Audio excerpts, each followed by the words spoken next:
This video shows a demonstration of rebound therapy exercises for ambulant students. The exercises are taken from grades 1 and 2 of the Winstrada trampoline development programme. Grades 1 and 2 of Winstrada are based entirely on the Rebound Therapy training course. We're also going to show a demonstration of exercises from grade 3, which covers the transition between rebound therapy and trampolining. Okay, so we're going to start with kneeling exercises from grade 1. So Lois is in the hands and knees position. Shirley, can you come in front of her and gently ride the bed, and we'll see if Lois can maintain that shape and position. Obviously, if she needed some support, we could put a gym ball underneath her, or a peanut, or if she was very, very small, maybe even a bean bag or a bag of balloons. Okay, now can you ride the bed a little bit more vigorously? We'll see if she can still maintain that shape and position. Okay, now Shirley, if you can come down for a minute. The logical progression now would be for Lois to initiate the movement on her own. So can you push evenly and equally through your hands and knees to initiate your own bounce? Okay. Now, can you get into a high kneeling position? Nice straight body, and can you swim your arms to initiate movement? So it's movement only we're looking for. This is a nice exercise for developing control, stability and balance, but don't let the knees leave the bed because that can cause a jarring effect on the lower back. If they can't do it without bouncing, without their knees leaving the bed, you can put a mattress underneath them, or you could do damping, which is where your teacher is on the trampoline taking some of the energy out of the sports. Okay, thank you, Lois. Okay, with the student in the long sitting position, Shirley, can you come onto the trampoline and walk around her slowly and close and see if she can compensate for the movement as you walk around her. So this is a good exercise for developing core stability and balance. And if you want to make it more challenging, you could get her to bring her knees up. So now it's harder to maintain that shape and position and compensate for the movement as you walk around. And if you want to make it more challenging still, see if she can regain her sitting position when you move her off balance. So take her shoulders, move her to one side and then to the other, and then backwards and forwards. Okay. Now Shirley, can you come in front of Lois and can you gently ride the bed? And we'll see if she can maintain her shape and position while you're riding the bed. Gently ride the bed. So now you can ride the bed a bit more vigorously and make her bounce and see if she can still maintain that shape and position. Okay. Now Shirley, if you can come down for a minute. The logical progression for the student now would be for her to initiate her own movement. So pushing with hands to initiate movement. Now can you initiate movement by swinging your arms? So swinging arms to initiate bounce. Okay, so the logical progression for the student would be now for her to initiate her own movement by pushing her hands into the bed, rhythmically into the bed. Now can you initiate movement by swimming your arms? Now she's bouncing and all the movement is coming from the swimming arm position. Do you think you need to have a full range of movement to be able to do that? Maybe your arms are a bit tight. Can you still do it? Yes, of course you can, yes. You don't need to have a full range of movement in order to do this exercise. Okay? Standing exercises now. Can you bobble? Let's just initiate the movement by gently pushing your feet into the bed.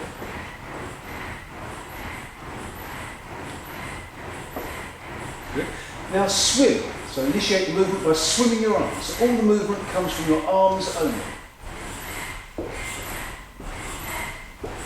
Good. Now hang, as if you're hanging from a bar. Just hang. Now hang and bobble. Hang and bounce. The only difference between bobble and bounce is that you push a bit harder into the bed and you actually leave the bed. Pogo, arms by your sides, body tight, bouncing.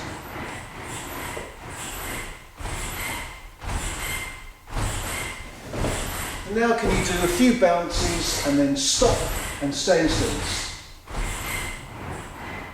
Lovely, thank you. Grade 2 now, popping. Student in a long sitting position. Teacher stand by the knees, give 2 hand support, ride the bed and then pop to stand. A sharp push on 3 and pop her to stand. Good. Now let's reduce the support a little bit. 1 hand support. Stand by the knees, 1 hand support, ride the bed and then pop to stand. Good. Now after a period of time, the student may get to fully understand what's expected and may be anticipating the being guided towards the teacher. So if and when that time comes, you could do it without hand support, but still support on landing, at least at first. And when you support on landing, hold behind the shoulders.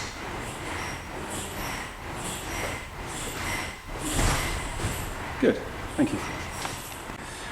Some exercises now for your highly energetic students. We're going to do long sitting, pushing with hands, but we're going to do more than just initiate movement. We're going to bounce, and then when you're in the air, tweak, which is bringing your legs in and out, in and out. Now can we do swimming arms, bouncing and tweaking? Now could we do swimming arms, bouncing and tweaking with quarter turns? And once you've taught your students to turn one way, you could teach them to turn the other way, couldn't you? And you go back the other way. Lovely, thank you Lois. Okay, we're going to look at some simple exercises and how we could use them in a cross-curricular teaching capacity. So could you stand in the middle? And could you do a few jumps for us? Jumping is swimming arms and bouncing. And now could you do 3 jumps and stop and stay in stillness? Good. But it doesn't have to be 3, it could be 5, it could be 10, it could be your 2 times table, it could maybe even be your 3 times table. So a simple thing like jumping we could use to teach other things like developing numeracy skills. Okay, Lois, could you put your arms out to the side? And Shirley, could you say hello? Hello. That's Shirley, who's on your right. So could you do a little quarter twist jump to your right to face Shirley? Now could you do a quarter twist jump to your left? So you see a simple thing like jumping and turning. We could teach fractions, we could teach understanding of right and left. You could put coloured cards around the trampoline, turn to face the green card, turn to face the blue card, whatever. Numbers, letters, animals, shapes, objects. There's no end to the sort of things you could teach through a simple thing like jumping and turning. So we're now going to have a look at how we could use a simple exercise, the pogo, to develop understanding of positioning and body control. So could you do the pogo? And now could you move forwards a little bit? Now could you move backwards a little bit? Now could you move to your left a bit? And to your right a bit? And then back to the middle. So again, a simple exercise, but we can teach lots of other things through it. Okay, we're going to have a look at the haka. Haka is an onomatopoeic word, meaning it sounds like what it is. It's a fast knees up and touch. And see if you can get your feet to leave the bed. So we're coordinating, jumping, lifting the knees up and bringing the hands down to touch the knees. And you can hear the haka sound. Haka, haka, haka, haka. Good. That's lovely, thank you. Now we're going to do all the progressions up to, but not including, the star jump. So can you stand in the pogo position? Now I just want you to jump your legs apart and stay still. Good. Now jump your legs together. Now we're going to introduce arms. So legs apart and arms up. Good. Now legs together and arms down. Now apart together. Apart together. And then you can keep it going, like the jumping jack. So they are all progressions up to, but not including the full star jump. The full star jump is on grade 3, and it's put in later because there are some other exercises that we learn which help develop balance and coordination. Okay, we're going to look at the log roll. So keeping the body as straight as you can, arms above your head, just by turning your head, shoulders and hips, can you roll over onto your front? Now can you roll onto your back? Okay. Now Lois, could you lie sideways along the end of the trampoline? And Shirley, could you come and lie next to Lois? So this is a game designed to develop the concept of working as part of a team, working in cooperation with other people. So the idea is to maintain roughly a 6-inch gap between you. So just move up a tiny bit, Shirley. Yeah? And we're going to try and maintain that gap all the way from this end of the trampoline to that end of the trampoline while we're doing log rolls. So Shirley, you're in charge. Can you take you and Lois to the end of the trampoline, maintaining that same gap all the way?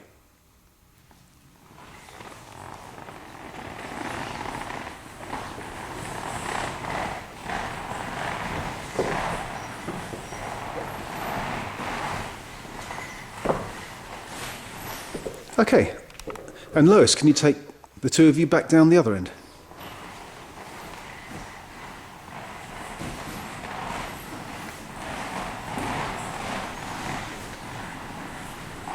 Thank you.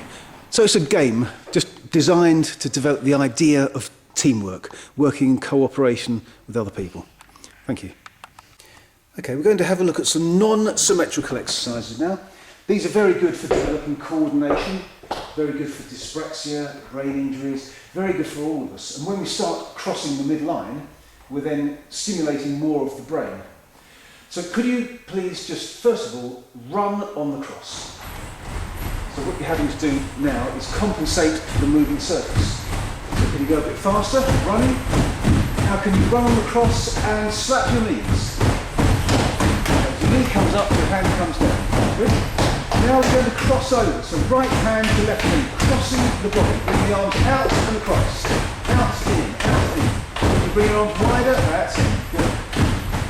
Now low crossovers, reaching below the knee, keeping your leg as straight as you can, reaching below the knee, right hand, that's it, and keep going faster, faster, faster. Good. Well done, thank you. So we're going to look at the Harrison swivel now, and the progressions up to the Harrison swivel.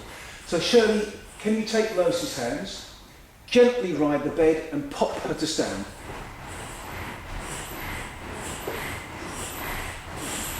Good. That's all we need you for, Shirley, for now. Lois, can you get into a high kneeling position? Swimming arms to initiate movement, and then one big drive up and bring yourself up to stand. Good. Now back into a high kneeling position. Swimming arms, one big drive up, but you're not going to stand. You're going to use the lift that gives you to give you the time and space to turn to the side and sit down. Good. Now same thing, but turn a bit further. See if you can turn right round, 180 degrees. So swimming, one big drive up and turn right round. That is the Harrison swivel, and the logical progression would be Harrison swivel to stand, which may well happen automatically if you spent enough time doing popping, 2 hands, 1 hand, no hands. If not, remind them to lean forwards when they sit down. Good. And once your student can turn one way, see if you can get them to turn the other way. So you turn left over right, so now see if you can turn right over left. Good. And then right round.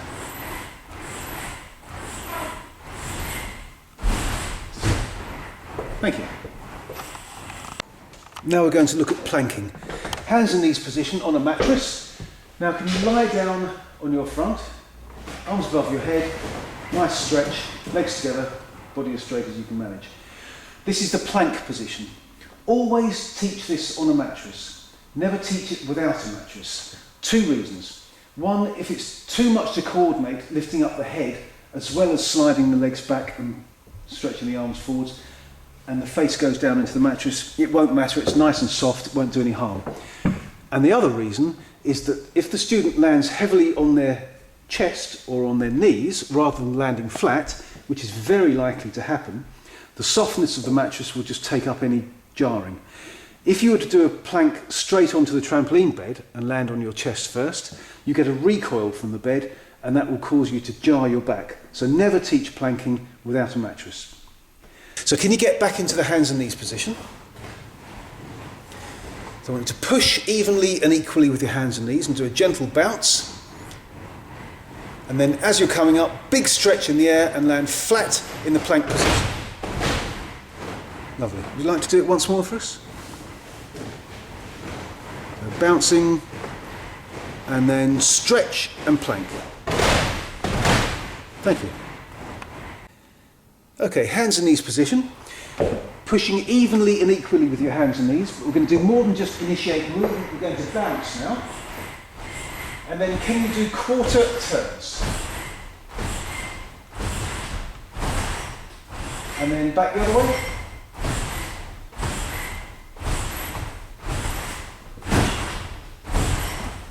Thank you. That concludes all the grade 1 and grade 2 rebound therapy exercises.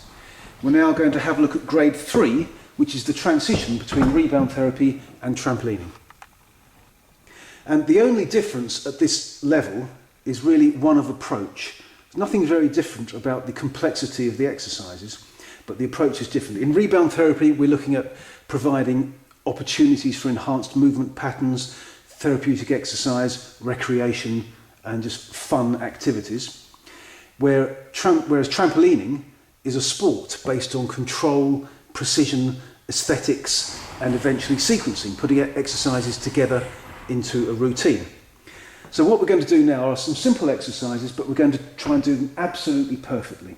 So can you do some jumping? But trampolining, as opposed to rebound therapy, is a target sport, and the target is the cross, the centre of the trampoline. So we're trying to keep all our jumps on the cross. And the best way of making sure you stay on the cross is by looking down at the end of the trampoline, here, because that will align your body in such a way that you're less likely to travel forwards or move backwards, which is called gain. Okay, thank you. Now, we've done hacker. We're now going to refine that into a tuck jump. So I want you to do a few jumps on the cross and then do a tuck jump, which is keeping your knees and feet together and touch the front of your knees and land back on the cross. Lovely. Once more, a few jumps and then a tuck jump and land back on the cross. Good. Now, half twist jump. Arms out to the side. Keeping your arms out to the side, you jump and then turn around and land back on the cross. And again, turn around and land back on the cross. Lovely. Now you do a few jumps and then straight jump and stop. So we've done jumping, we've done hang and bounce, and we've done stopping. We're combining those things into jumping, stopping, jumping, straight jump, stop and stillness. And the most stable position for stopping and stillness is motorbike. If you think of motorbike, you find that's a more stable position for stopping and stillness. Okay. Now, we've already done in rebound therapy all the progressions up to the star jump. Now we're going to do the whole thing. So a few gentle jumps and then a star jump, starting and finishing in pogo. Lovely. Can you do it once more for us? Jumping, start and finish in pogo, landing back on the cross. Good. Now we're going to look at bunny hops. Can you get down in a hands and knees position? Keep your hands on the bed and just bounce your knees only. So we're trying to get our hips up above our head. So this is the start of lateral rotation, bunny hops. Lovely. Thank you, Lois. Now we're going to look at the seat drop from standing and the progressions leading up to it. Now, in rebound therapy, we don't usually get too concerned about mainstream techniques. Now, we'll adapt exercises to suit the particular student. But with this particular exercise, we do have to specify a proper sitting position for safety reasons. And if the student can't do this, then we would leave this exercise out. It doesn't matter, there's plenty of other exercises that they can do. Now, the proper seat drop position is sitting with legs as straight as you're able to get them, but the thing that's really critical is that the hands are flat with the fingers pointed forwards towards the toes and hands just behind the hips. That's it. The reason this is so important, if the student were to do a seat drop from standing and fell backwards, can you just do that for us, Lois, keeping your hands where they are? Just go right back. You'll see that the wrist just extends into its natural position. But if her hands were the other way round, which for many people is a more comfortable way to sit, and she did a seat drop from standing and fell backwards, you can see it would do some harm to the wrists. Yeah? So make sure they can show and hold a proper seat drop position, and always teach it on the mattress at first, just in case they make a mistake, because if they do jump and turn their hands around the wrong way and land, at least the softness of the mattress will take up some of the jarring effect on the wrist. So now we've established that you can show and hold a proper seat drop position, we can go a stage further. Can you stand in the middle? Bend your knees, lean forwards, point your fingers at your toes. So bring your hands up by your hips and point your fingers at your toes. So it's a little reminder now, point your fingers at your toes, and I want you to do a little jump up, just enough to clear the foam, slide your legs forwards and sit down in the seat drop position. Lovely. Can you do it once more for us, Lois? I'm going to take the camera back so we can get you all in. Okay, so standing in the middle, bend your knees, lean forwards, point your fingers at your toes, little jump up, slide your legs forwards and sit in the seat drop position that you just showed us. And don't take the mattress away until you're certain they can do it every time without turning their hands around the wrong way and without falling backwards. Thank you. Now, the last exercise on grade 3 is actually a routine or a sequence of 3 exercises. It's tuck jump, half twist, star jump. But when you teach a routine to your students, always separate the moves at first with extra bounces, because if you don't, they're very likely to mix the moves together into one big one. So the routine is tuck jump, half twist, star jump, but we're going to separate the moves with bounces to make sure that the student gets it clear in their mind that each exercise is separate from the one before. So can you do a tuck jump and then a bounce? Now can you do a half twist and a bounce? Now can you do a star jump? Okay, now can you do a tuck jump, 3 bounces, half twist, 3 bounces and a star jump?